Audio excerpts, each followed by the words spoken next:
Hello and welcome to the Den. My name is Eric and it is Saturday.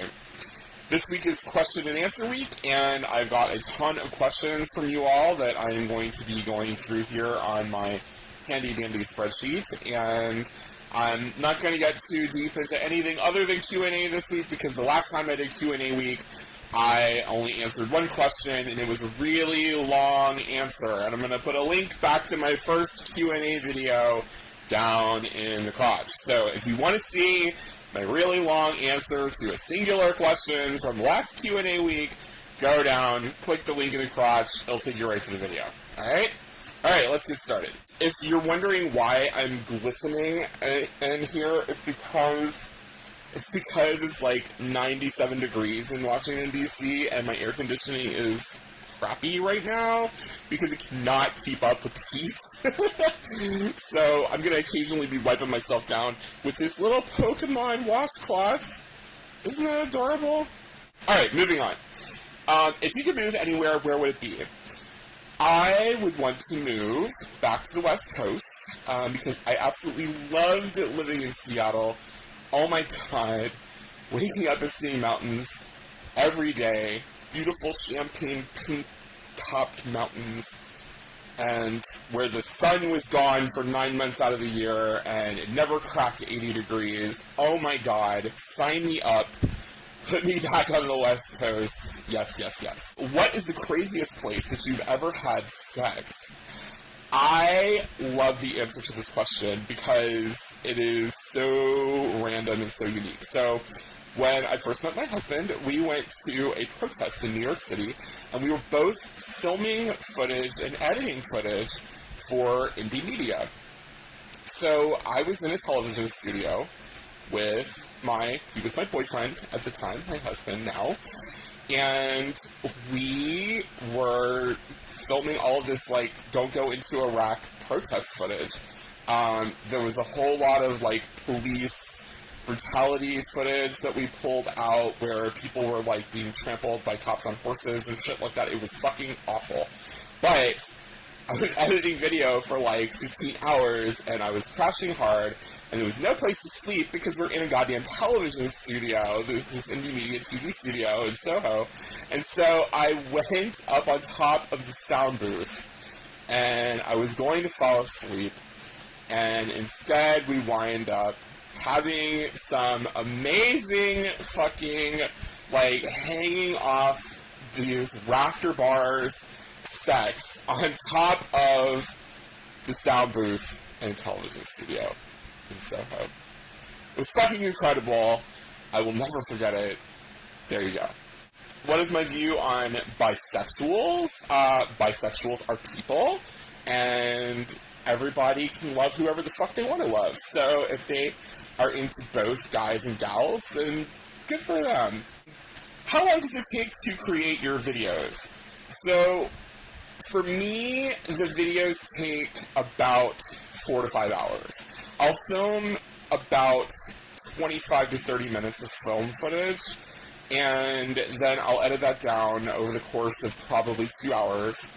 And I like to do special effects and, like, you know, hover overs and scrolling text and shit like that. And so, like, I spend some time dealing with that. But overall, the whole thing takes me about 4 to 5 hours. Why do you do this video blog? I like to tell people about myself. I am a long-time fan of personal journaling. I used to keep paper journals off and on, and then I was on LiveJournal for a really long time, and that was super awesome. I switched from LiveJournal to Facebook, where I was keeping more of my personal statuses and stuff. And about 2 years ago, I started keeping a video blog on YouTube for the Pagan Community Center here in Washington, D.C., where I was doing a monthly book club on occult books. And that really got me into this whole video format thing. And when Will said, hey, I want to do like a gay bear YouTube channel, I was like, fuck yeah, I'm in. So, yeah, so it's a combination of, you know, my personal interest in personal journaling and, you know, sharing things with the world, and, you know, just being a part of this really awesome group of guys. And so, why do I do the Den? Because I like it. What are the biggest issues you feel that the average gay man, bear or otherwise, has in 2014?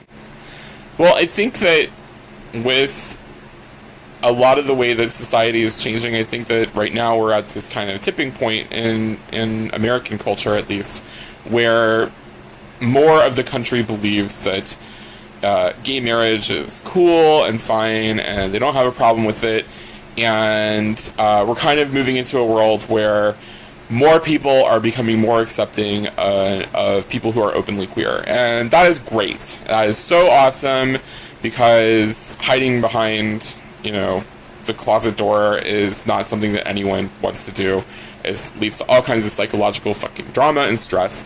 But the problem is that, you know, 54% is just barely a majority. And so I don't even know if 54% is the actual number. I will put the actual number down in the description in the crotch, and then you can go and find out what the Pew Internet polls have to say about what people think about gay marriage.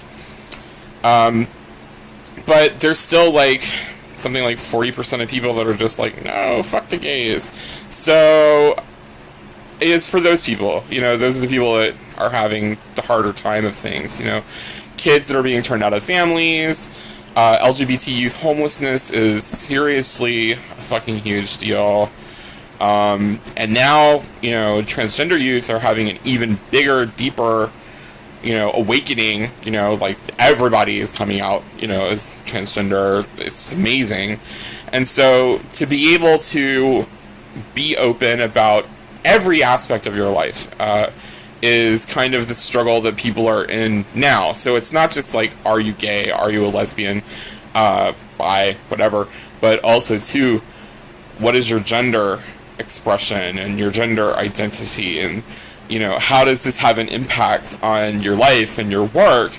So even though marriage, yay, marriage is a thing, there are still like so many other issues that we still have to face. So marriage is only one fraction of a much larger part of equality pie. So you have to go through workplace non-discrimination, and you have to go through gender expression in the workplace and gender expression in school, and a whole list of other issues. So just because marriage is almost at the end of the horizon, you can kind of see it coming in the distance, that's not the end for anybody. And there's actually an amazing video by Brian Sims, who is an openly gay legislator in the Pennsylvania State legislature, and he goes off on somebody on the State House floor about this employment non-discrimination stuff. So I'll put the link down to his video down in the crotch as well. So yeah, there's a lot of stuff going on. Just because marriage is around doesn't mean that it's hunky-dory for everybody. So youth, being turned out of homes, being homeless, and a lot of times those kids wind up going into sex work, and that's a whole nother bag of horrible things right there. Nothing wrong with sex workers, but it's still illegal, and it's still dangerous because it's illegal. So yeah, why can't we just get our world straight? Or gay, as it were. Alright, that's it. That's all we got for this week. I hope you enjoyed this video. If you did, please go down and give me a thumbs up in YouTube, because I like likes. Everyone likes likes. Likes make us happy. And if you would please comment on this video, tell me what you think about this video, and if you like this video and you want to see more of it, please go and subscribe to our YouTube channel. And if you are not a YouTube subscribing kind of person, please go and find us on all of our social media sites. We are on Facebook, Instagram, and Twitter, and Tumblr. And you can find all of us at whatever it is /Men of the Den. That's usually where we are. So please go like us, comment, subscribe to our things, and I hope to see you again next week. Cheers!